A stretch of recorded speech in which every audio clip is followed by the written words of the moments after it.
Looking back, I think the book that I've seemed to have given most over the years is Plain Song by Kent Harroff. Just love that book. I loved all these books, and it was really sad to hear that he died a year or two ago. And I think Plain Songs are just a beautiful book that you can give to anybody of any age. And I've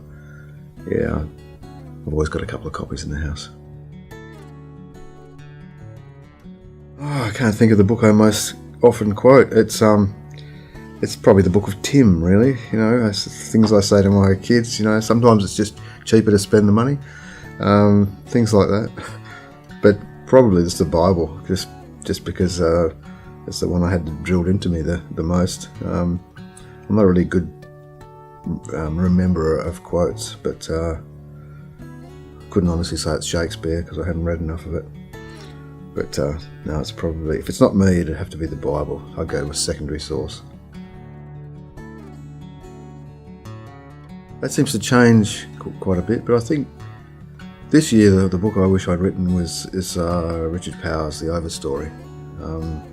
Thrilled to see it listed for the Booker, but it's a masterpiece and a book that I just can't believe anybody's written. But just wish it was mine. Slightly embarrassing, but I think the book that probably made me most want to be a writer was The Sun Also Rises by Ernest Hemingway.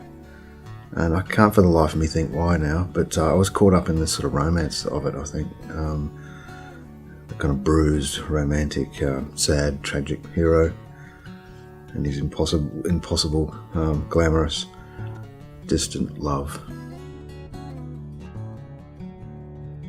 Well, probably the book that influenced me most when I was a kid was Tom Sawyer, Mark Twain.